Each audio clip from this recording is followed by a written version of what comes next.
Hello, ladies and gentlemen. My name is Mark DiCarlo. Tonight, my guest is Sister Rose, and Sister Rose is with the Mother Teresa Shelter. Is that right? Yes, sir. How long has the Mother Teresa Shelter been open? 9 years over. What's the purpose of the shelter? Actually, the shelter for the homeless people, brothers and sisters. Safe environment for them instead of to be a street. Okay, it's a safe environment instead of to be on the street. Mm-hmm. Is it men and women and children and families? No, sir. No children. Above 18-year-old, we don't allow the children because a lot of abuse problems. So only for above 18-year-old men and women. Okay, older than 18, men and women at the Mother Teresa Shelter. And where is the shelter located? 513 Sam Rankin Street. And it's my impression from the pictures that I'd seen of the shelter that used to be, looked like a Protestant church of some sort at one time. I believe I know it's a non-Catholic, some kind of Christian church. And the, where are you from, sister? I'm from India. And what order are you with? I belong to the Sisters of the Adoration of the Blessed Sacrament. And that order, is that, what sort of order is that? It's my understanding some of the orders are teaching orders and some of them are cloistered, etc. When we started, our main ministry was a teaching. And but according to the needs of the community, we had a hospital ministry, teaching ministry, and a prison ministry, different type of social work ministry too. And plus, we do cloister life. And how old were you when you left India? When I left to the India? Yes, when you left India and came to the United States. 32-year-old. Okay, 32 years of age. So, what is the homeless problem like in India? Do they have a homeless problem similar to what we have in the United States? I think if I compare to India and the United States, I believe here is more mental issues than India. And India, if you see the homeless in India, they look completely poor, very, very poor. They're completely a homeless person. But here you look at any homeless person, it is hard to believe, to choose if they are homeless or not, you know.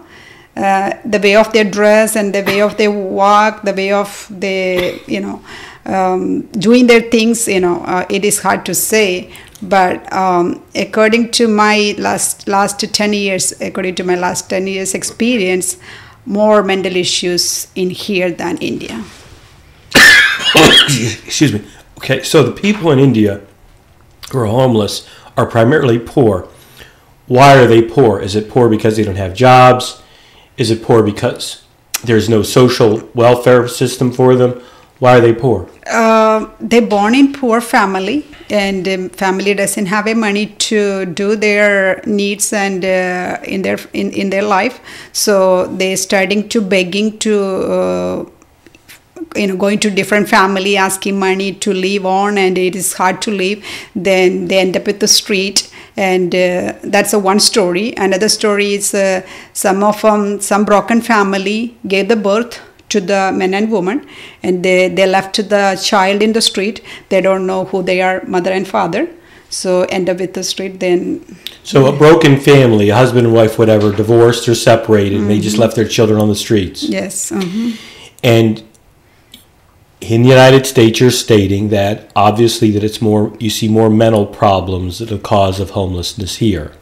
That's one cause I said, but plus, absolutely broken family also in the United States also, Homeless. Yeah. And the broken family. When you say mental problems, is that related to the problem? I assume that there's a fair number of people that also have drug or alcohol problems. Drug addicts, alcohol, that's main issues, and plus depression and schizophrenia, that kind of psychological disorder also. Schizophrenia? And do you have any kind of, is your experience in dealing with people and helping people? Is it primarily from your experience, or do you have an academic background or graduate degrees in some sort of social sciences? Do you have a degree? I have a degree in master degree in social work. Okay. And was that in the States or in India? In India. Okay. And the let's talk about the alcohol and drug usage. So if somebody has an alcohol or drug problem, are they evaluated at the shelter? Are they referred to MHMR for treatment? Or how do you go about trying to take care of those homeless people? Usually we have a regular basis, caseworkers coming from the MHMR, and they talk to individually each client, those who want to talk to the caseworkers, and they evaluated their situations, background, and they make a schedule to see the psychiatrist. Then they came and took them and they give the medication and everything like that. And plus Charlie's Place, anybody has a drug addicts problem, and we can call them and refer to them. Then they have a 30 days program, 60 days program, 6 months program, according to each individual situations. So Charlie's Place is a local facility that takes care of people with drug or alcohol problems, and it's a place for them to live while they get cleaned up from their drug and alcohol problem. Is that right? Yes, sir. And you also refer people to MHMR. Did you state that? I'm sorry. Yes, sir. Now, if they're on any kind of let's say at the Mother Teresa shelter, let's say do people just wander in there, or do they have to sign up, or does somebody have to call first? How does that work?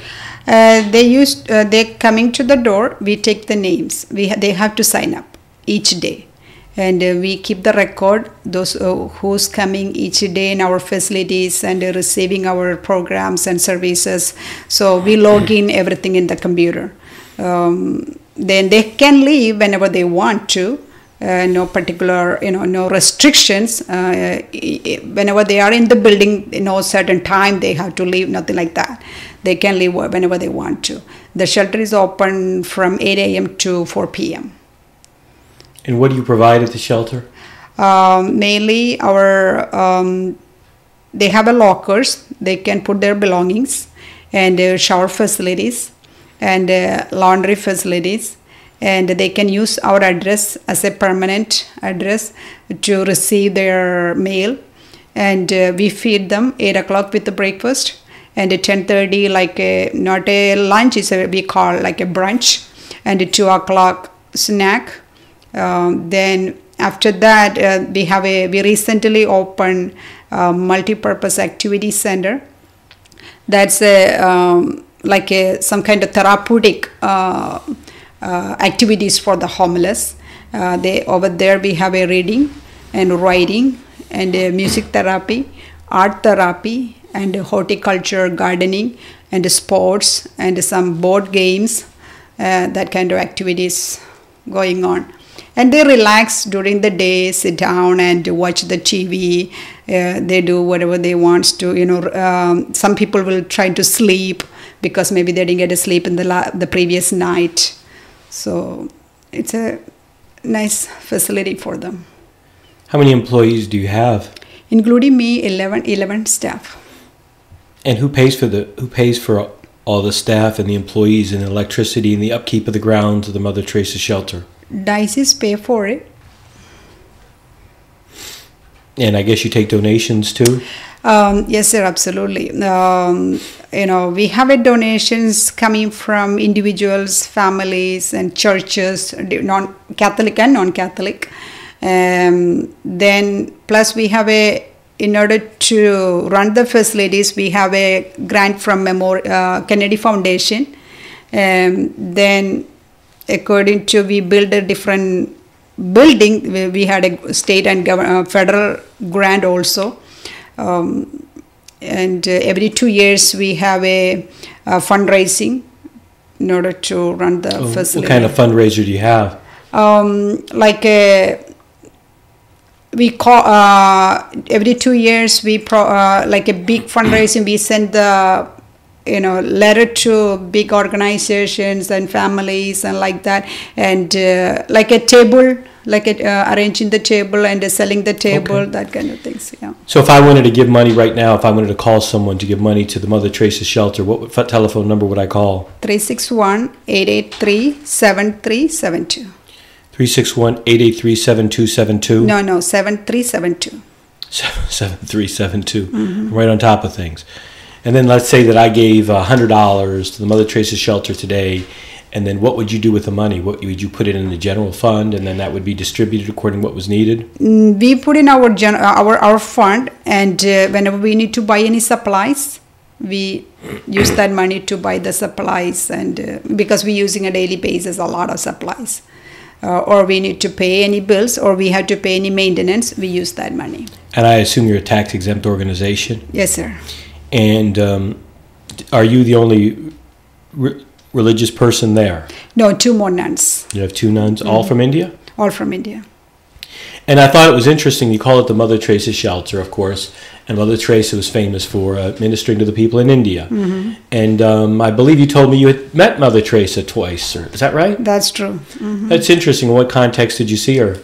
When I was doing my bachelor degree in India, one time it was in the news, in the TV, Mother Teresa coming from Calcutta in India, visiting in our state.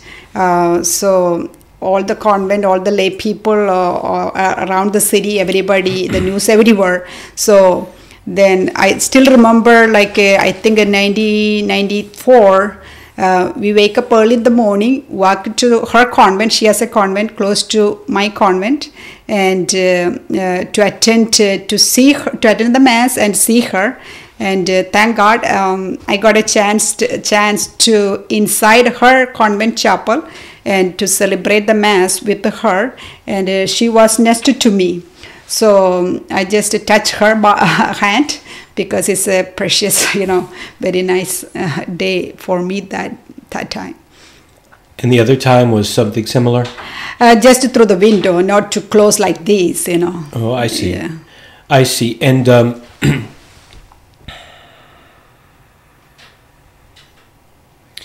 the number of people you have, you said, is 11 people, right, at your facility? And you have a maximum. How many people do you have at any one time, did you state? I'm sorry. How many the homeless people? Around 150 people on come daily basis. There's some, in the United States now, there's some discussion that we have certain people of certain believe that a lot of the homeless are just lazy and they can in fact go to work and should be encouraged to work. Do you have any opinions on that? That's something we hear of a lot. It's a political discussion. Certain percent of people are lazy. I will agree with that. I'm not disagree for that opinion, because some age, like around the 20s and 30s, they look still healthy, not any mental issues, but they don't want to go because free things everywhere. So they don't want to do anything. So I try, whenever I get a chance, or my staff will get a chance, we will talk to them individually, trying to find out why you're just sitting down, why not doing anything, It's hard to believe, because I still remember one of my homeless person told me, he died, he passed away. I went to work, Sister Rose, then I got some money. That's enough for me this week. Then I'm not going to work the following week, because I'm spending my money whatever I got it from work. Then whenever I need it, I will go work again. So, actually, I don't understand why they don't want to completely get out from their feet from the street. It's very hard to understand, because some kind of population, they still has a very good health. They can get out from the street trying to get a good job. Certain person is lazy people too. So you do have that issue at the shelter, and when you meet those people, I guess, and you try to encourage them to go to work, you're basically stating, is that right? Yes, sir. And you have there's a shelter, gosh, is it? There's a mission where they have a work program too here downtown. Mission 9-1 or Salvation Army? No, not this. Well, I think that not the other. There's a Salvation. Isn't no. Yeah, there's another mission downtown where people work and they're homeless and they work out of that mission. Are you familiar with that one? I forgot the name of the place right now. I don't know. Good Sam's Labor Force. Are you familiar with them? Good Samaritan. Yeah. Yeah, I'm familiar with that. Each shelter has a program like a conduct. Trying to find the job for these homeless. Even in my shelter, some people come like a day labor, not a permanent maybe. But through the day labor, some people got the permanent. We have a success story too. Everybody is not the same. The other day, one guy came and said, "Thank you, sister. I'm doing wonderful. I'm still continuing to my work. I have my apartment. I have my girlfriend. I'm doing great. Thank you to you."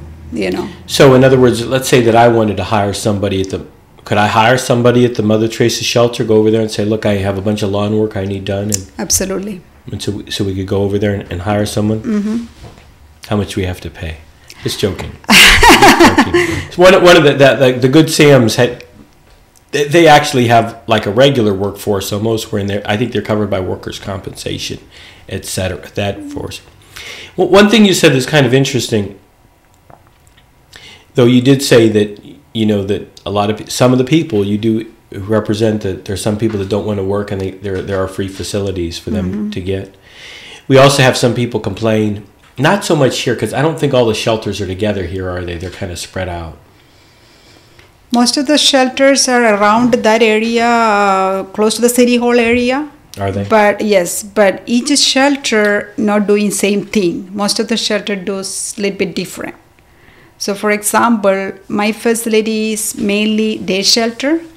So they don't have any other shelter to go daytime.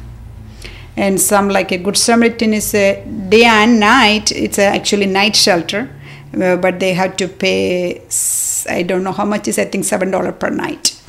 And Salvation Army, they have a small, like a, not too big facilities they can accommodate. They have a certain percentage to accommodate. They have a night shelter. They are also night shelter, and family also they accommodate. So different shelter do a little bit different, because some people they don't have the money to pay, so they can be Mother Teresa shelter. Are many of these people, and I mentioned this to you when we were talking before, do we have many people from the north coming down during the winter? Yes, sir. Mm-hmm. We do have that? Mm-hmm. Usually winter time we have sometimes more than 200 people in our facility. How do they get down here? They hitchhike or they take a bus? That's true, plus by bus. And most of the people are by bus, or they, on the. And then when it gets hot, then they leave. They leave. Mm-hmm. And so we have some people from the north, and then I've heard these rumors that in some of the other cities they actually give them a bus ticket and say go to Corpus Christi and whatever. Have you ever heard that? I heard that, and some people say, I heard many times that coming from the homeless person.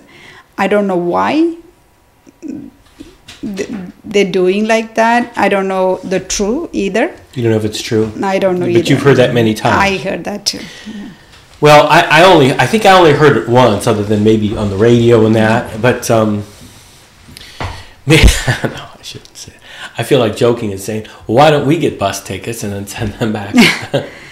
I don't know, because a lot of homeless people, they travel a lot. They're tired. They're living like a few months or a couple of years in Corpus Christi. They're tired. They want to move. Then they go to San Antonio. I see. Then they're tired over there. They're coming back from there to here or somewhere else. It's a different story, but you don't know what is the true. Why they? Because I think wherever they're trying to hide, wherever they're trying to do something, or they buy from different facility, then they have no choice to go anywhere. That time they maybe travel to another city. So, do you know if any of them have criminal records or wanted? Would you know? A lot of people has a lot of criminal record. Yeah, those who are coming to our facility, like drug drug abuse record, murder cases, and sex offenders. Different type of, we have a lot of criminal record people around the city and in our shelter too. Okay, so sometimes they come out of jail, because sometimes people get out of prison or jail, and unless they have usually they're in there for a reason, and sometimes they've been written out by their families, or they're written off by their families before they went in. So I would assume you get a certain number of people right out of jail or prison too, don't you? Yes, we have a lot of people coming from there. Are they treated differently? No. We treat everybody equally unless they do something wrong. They don't follow the rules. I have no choice. Do you have any kind of security guards there or anything? We have a security guard 7 days a week. Is that a private security company? Yes, sir. Have you had any problems? I'm going to assume you may have had, like any place. Have you had any problems? We have a lot of, not all the time. Sometimes we have like argument. Mainly we have argument. Not big fight. Very, very rare big fight. If it's out of our control, out of the security control or my control, we call the police. And some argument to go, maybe fight. So before that happen, we call the police. It's not all the time, sometimes.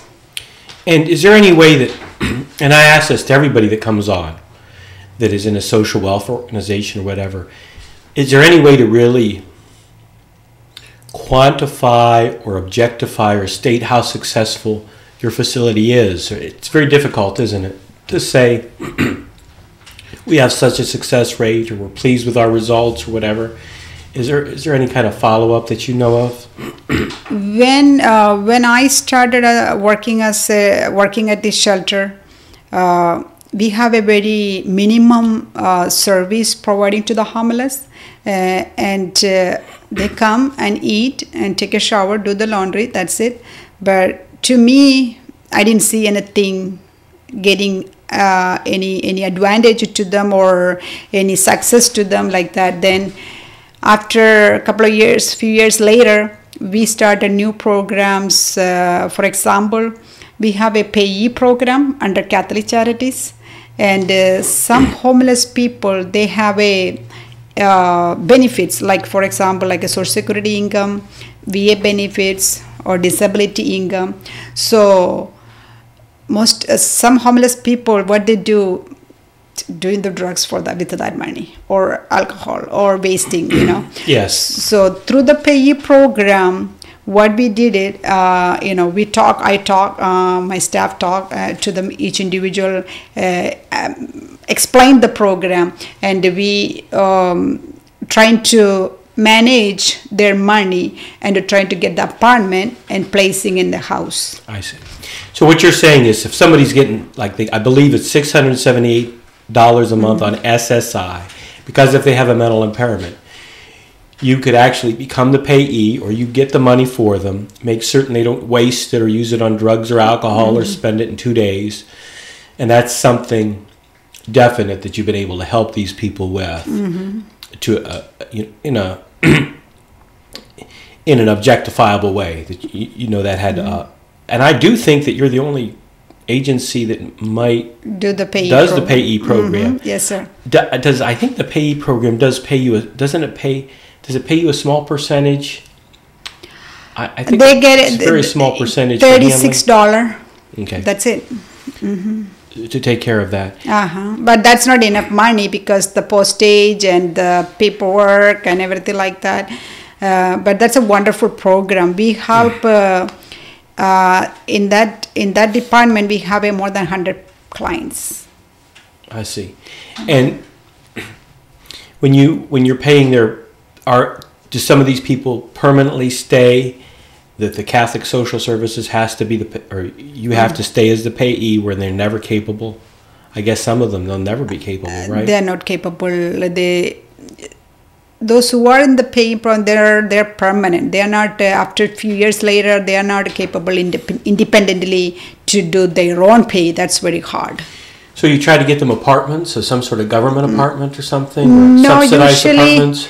No, we have a contact with the private landlords.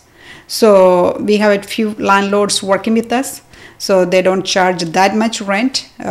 So then we have a little bit money left over to give it to the person for their daily needs. So not a government apartment, mainly is a private. Do you try to get these people sometimes some sort of medical care also, or food stamps, or is there anything like they that? They have that a food stamps. Yes. If they don't have any criminal background, we try to get the food stamps too. And medical, the MHMR, most of the homeless, the payee clients, they have a caseworker from MHMR. And some of them doesn't have it, but we will go visit, family visit, asking their needs and everything. And I don't think we really discussed how it got started here in Corpus Christi. How did the Mother Teresa shelter get started? Are you the person that started the shelter? Yes, sir. Mm-hmm. And how did it start? In August 2001, Diocese incorporated with the private, the shelter was in private ownership. So Bishop Carmody, who was the bishop, Diocese of Corpus Christi at that time, he's interested to take over the shelter. And he officially, the Mother Teresa shelter started on September 8, 2003. That time we talked about that Christian church completely finished with the remodeling and everything, and we moved to that building. So officially we started on September 8, 2003. You know, do you have a chapel of some sort there, or a small church? No chapel. Okay. No. Is there any requirements? I'm sorry? No, I'm saying this is not only for the Catholic, for everybody. Welcome. The door is open for everybody. Well, is it so? There's no requirement for any kind of religious no, sir. attendance or anything every day? No. I'd had a friend that was, when I moved to Houston years ago, he was a little bit one of these guys that, like you said, was young and he liked to move around, but you really couldn't tell if he had an emotional problem or not. You know, in a way, you could argue if somebody's not working and they're not going to work every day and living in a regular place, they have an emotional problem. That's one side of it, I guess.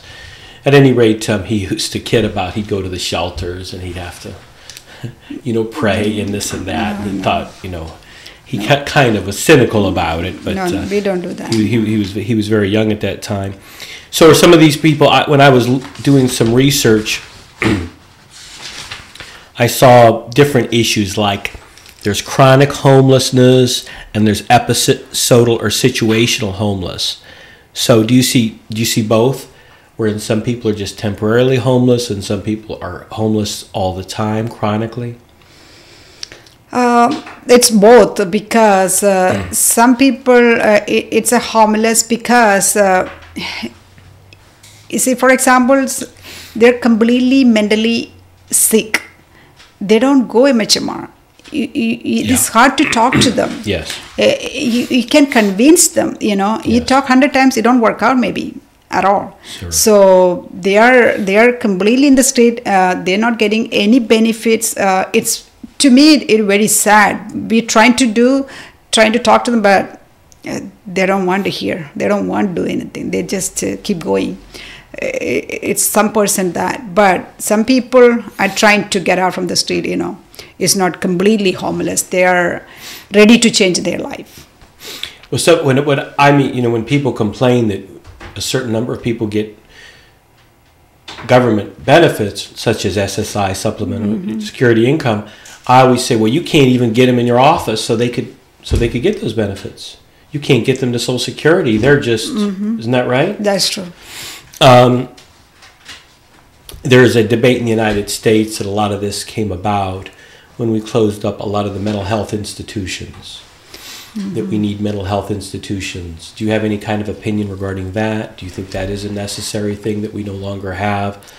And I think you had told me before this show they do have such facilities in India. Is that right? Yes, sir. Because according to my experience in India, we have a long-term service for the mental people, but in here, I know we have MHMR helping, but think about it. One homeless person coming to the MHMR facility, and they have maybe 1 week residential program for them. After 1 week, where they go? They're in the street. Who's going to take care of their medication? Who's going to keep eye on? They're back in the street, and somebody's stealing their medication, or they're selling it. Who knows? But if you have in the city, if the open one long term, I will say till their death. Open one mental institution, yes. It is very helpful to the city and around the shelter. I think I'm a lawyer, and I'm probably older than you too. I think there was a Supreme Court decision that said something like, look, if you keep these people in these institutions, you just can't keep them, and you've got to have certain standards, and the standards have to be relatively high. And then allegedly, a lot of the institutions closed, said, well, we can't afford those standards that you want us to have. I think that was one of the issues. Then I think, and you have the master's in social work, I don't. I think there was another issue that you want to try to mainstream people into society, and you don't want to institutionalize them. I think that was another issue. I didn't say you have to institutionalize everybody, but certain percent of people, after they have a long term, like maybe a couple of years or anything like that, you can send out.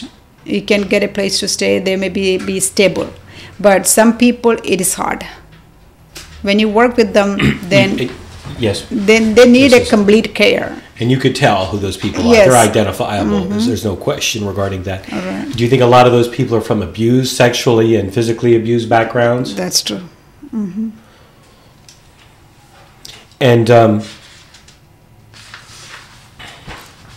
there's other major issues regarding this too. Behavioral health and post-traumatic stress disorder, for example, of veterans. Are we getting a lot of? Do you have many veterans over there? We have few homeless people coming, but some of them they are maybe like a 3 years, 4 years service in the military. So they don't get any benefits. Only they will get a medical care. So that's it. Very few will get some kind of sort of housing program, qualified for the housing. So you do have some number of, you do get occasionally veterans, correct? Yes, sir. And the only thing you're stating they get is basically medical care. And then let's say that, do you help these people get around? Let's say that you have a veteran there, or is that up to them? Let's say transportation via buses or anything like that. Do you help them in that? The VA will help for that. The VA helps on that. And you work closely at times with MHMR. Let's say is there somebody who intakes these people and sees who talks to them when they first come in, and sees if they have mental health problems and see if they're getting treatment? Is that a regular course, the way things are done? Yes, sir. We have a counselor coming from Catholic Charities on Wednesdays. So she's seeing the clients, new ones and old ones. And anything she need to notify to me, she will notify. And we call the caseworker. So then, and plus, whenever the caseworker coming from the MHMR, some people you can see, whenever you see them, you can tell them they need attention, they need a care. So we will point to the caseworkers from MHMR. So they will do case study. Do you think the medications helps these people? Yes, sir. Some people, they are very, very good for that, to keep going in regular basis, because they're afraid to keep their medication with them. So what they do, give it to us. We have a we put in the cabinet and lock it, and the daily basis they come and take the medication from us. So some certain percent of people, they are very good to take care of that mental issues. They're doing wonderful. But other side, some of them not. And do many of the people that go to your the Mother Teresa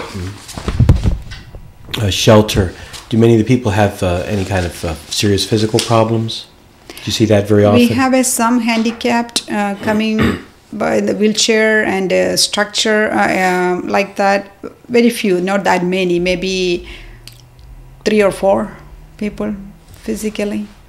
And other than that, not that much physical issues. Sometimes we hear too, I don't know if there's the other issue that's very popular in the United States is illegal immigration, etc. And we have too many illegal immigrants and so on. Do you get many, do you feel that people that aren't United States citizen at your shelter? It's a good question. Day before yesterday, 3 people walking to the shelter, Mother Teresa shelter, very new. They never been in the facility. To me, I don't know. I'm not a good person to judge. Mm-hmm. They're not, because we got a few times illegal people from other, from Mexico like that. So what I'm saying, sometimes we getting. You think we do sometimes? You may sometimes get illegals, but illegal. I see. Not usually, not usual. Okay, and do you speak Spanish? No, sir. Okay, someone there probably does, I would assume. We have in the staff, yeah. And how does the homeless problems in Corpus Christi compare to other cities? I was in LA about maybe 11 years ago now, and they had a serious homeless problem there that I haven't really seen to be here. Do you have any idea how we compare it to, say, San Antonio or Austin in terms of the homeless? Actually, I never visited San Antonio, any other shelters. I only be in the. You're just dealing with it here. Here, yes, sir. And I'd wondered because, like I said, I've seen cities where I think it's far worse. Here, you see where you see a lot of, you see like people living under these, like rags under bridges. They live under these bridges sometimes. Have you seen that? All the time. And I guess that's some sort of shelter or something. Because the night they don't have any place to go. They don't have any money to pay for the night shelter either. And maybe they borrow from there because they didn't follow the rules, they break the rules or something like that. And they want to sleep somewhere else, hiding from the police officers, trying to get a sleep. I always see under the tree, under the bridge and abandoned building, wherever they can hide. Yeah, well, this is where we're here. This is inner city here in this office. And it was about 4 months ago, there was a guy living, I saw a tent behind the property here on the lot behind me. And there was a tent, and the guy was living in there. Now, I don't know if that was just the first day or I just happened to see him. In a way, I hated to call the police. But another way, I don't want somebody living in a tent behind my law office. Do you think the average person can really help these people? Let's say that you see somebody at a street corner standing with a sign that says they're homeless and they need help. Should we give them money? Well, according to my personal opinion, I don't recommend it to give the money. And why is that? You see the board, I'm homeless, I'm hungry, God bless you. You will always see in the SPID and some... See some of that? Yeah. Veteran, disabled, something like this. Some people say hungry. I will tell you, you want to help them? Go get some food, give it to them instead of give them money. You don't know. Now, I've heard stories, I don't mean to interrupt you, but I've heard stories that you give them the food and they'll throw it away or they'll get angry or something. Because the reason, the money they're asking, you refuse to give the money.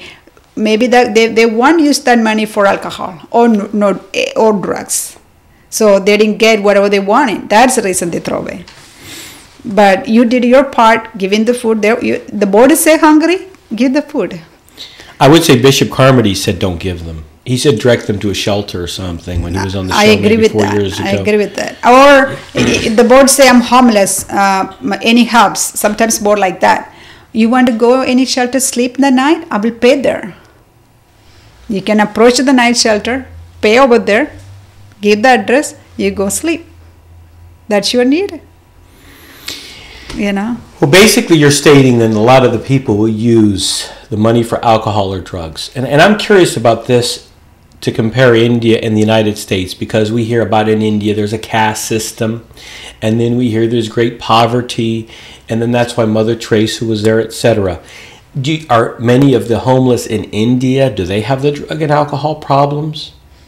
Have you seen that to be the case? Alcohol, yes, but drugs, not like that much.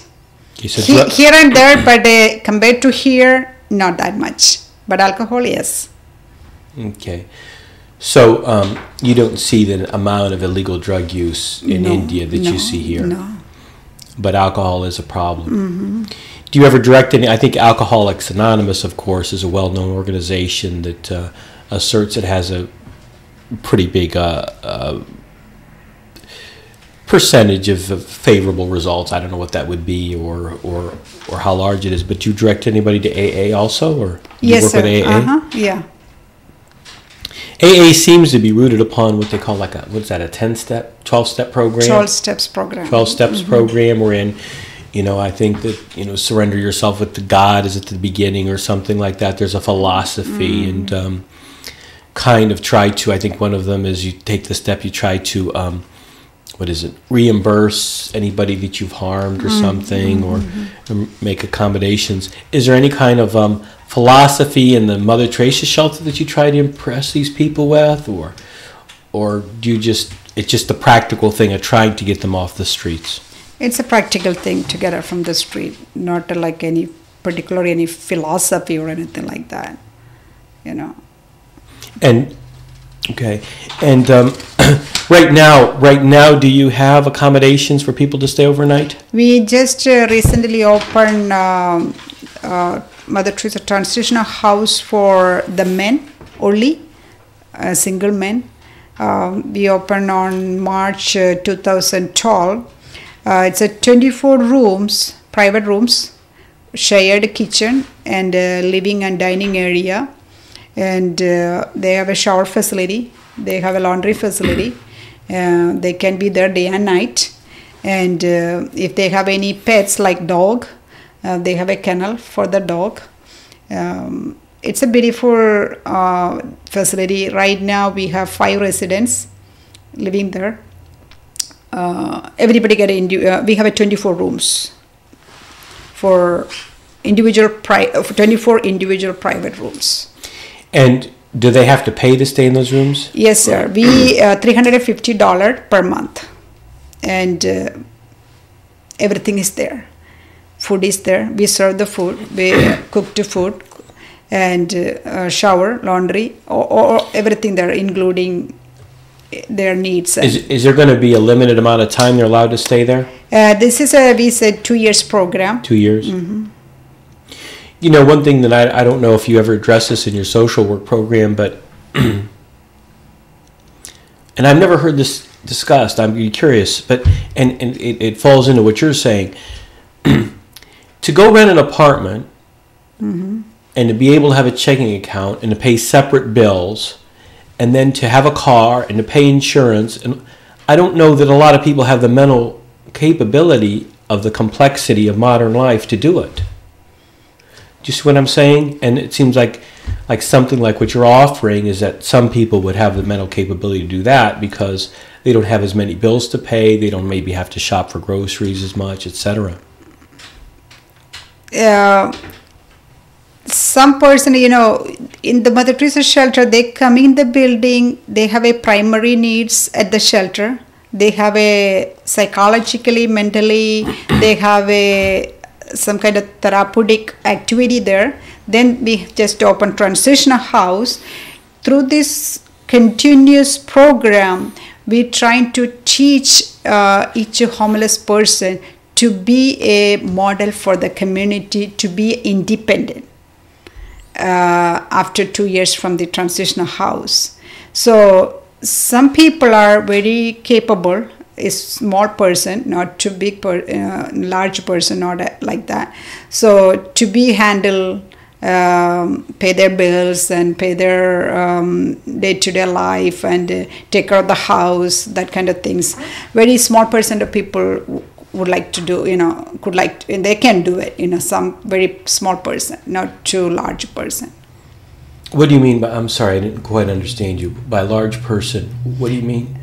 What I'm saying, some homeless people, they need a support, like a pay program. Right. And some people after this, like when they get out from the transitional house, they are capable to take care of their bills. They take care of their. They're not wasting their money. They can be their own payee. Right. Yeah, like some that. of the people can. Yeah. And the staff, is the staff paid? Other than like, are your staffs? Are they volunteer? Are they paid staff? We have a paid staff and volunteer too. And does anybody live on site? Any of the staff live on site? No, sir. Nobody lives on site, No. and it's basically. And is it open 24 hours a day, 7 days a week, or are there regular hours? The Mother Teresa shelter opens 7 days a week from 8 a.m. to 4 p.m. But the transitional house, day and night, 24 hours. Is the transitional house, is it connected, right, to the... No, we are 2 blocks behind from the Mother Teresa shelter. And do you have any specific instances or anything where you think something was successful, or is there any part of the program you've ever had to drop because it wasn't working? So far, we didn't drop any program at all. Mm-hmm. Each program we started going good. It's the new program we just started for the men, for the residential program. We only changed some policies, or other than that, we didn't do anything really big change or anything like that. Was there any reason why you decided for a transitional house for the men instead of the women, or families, anything like that? Was there a particular reason? Not any particular reason. I think in the city we have more 70% are men, then only 30% is a woman. So men are homeless much more than women? Much more than women. And do you know why that is? I don't know. I don't know why. Do you think do you know if men have a higher degree of alcohol and drug problems? Do you know that? I believe that's maybe main reason, and the women are more easy to work with. Maybe they follow the family rules and rules. So men are hard to work with the parents. Maybe that's a reason. I don't know. It's men number are more than women. And every once in a while we have I mean, to me, some of these issues are related to the drug alcohol problem, etc. And every once in a while, they had a bust of these women that were prostitutes, and they bust. They had a big police arrest. They're close to homeless themselves. I think some of the women. I think they're drug users, alcoholics, and all that. Is there? Do you have any of those women coming in, women ex-prostitutes and things like that? I would assume you do, because they're pretty close to the streets. Sure, sir. Yes. And so you don't try to instill really then, like I said, traditionally a lot of the shelters would try to instill some sort of religious life or something in the people.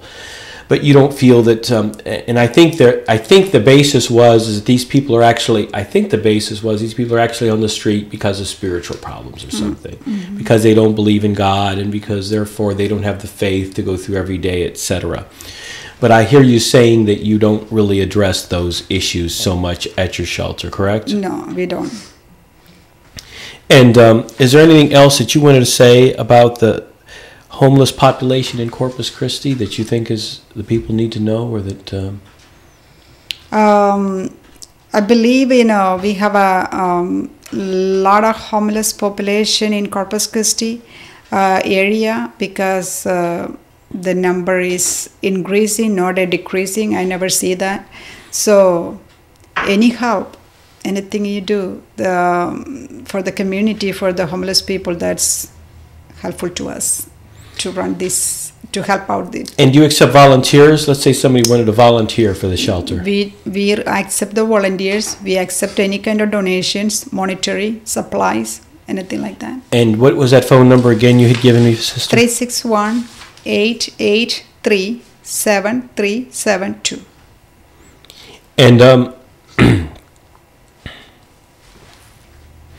Do you offer meals every day at the shelter? Yes, sir. 3 times a day. 3 times a day? And is there a qualification to get the meals? No, sir. No. So I could go over there and get lunch? You can, I'm just absolutely. joking. Anyway, Thanksgiving's coming up too. And a lot of the places have special special things for Thanksgiving. Are you having anything special We for have a Thanksgiving? Thanksgiving lunch for them on Thanksgiving Day.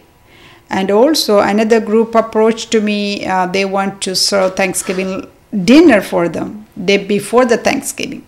So they have a Thanksgiving meal on day before. They have a Thanksgiving meal Thanksgiving Day. And another group approached me. They want to serve Thanksgiving lunch for them on after the Thanksgiving. So 3 days in a row, they have a Thanksgiving dinner. So that's going to be pretty good for them. And what about Christmas? Is there any special Christmas? We have a big Christmas party for each homeless people. The door is open for everybody. We usually serve more than 200 people. The music, we have a big music starting around 10 o'clock. Then big Christmas lunch on Christmas Day. We start around 11 o'clock, the lunch, till 1 o'clock. So what do you have, like when you say music, what kind of, they have live music or something? Live music, with all instruments. I see. Well, I wanted to thank you for coming on. This has been Sister Rose talking about the Mother Teresa Shelter. And, of course, if anybody wanted to donate, that would be 361-883-7372. Right? Yes, sir. 361-883-7372. And where's the shelter located again, Sister? 513 Sam Rankin Street. 513 Sam Rankin Street. Okay. Thank you. Thank you very much, Sister. Thank you, Mark. I appreciate it. Thank you. Bye-bye. Good night.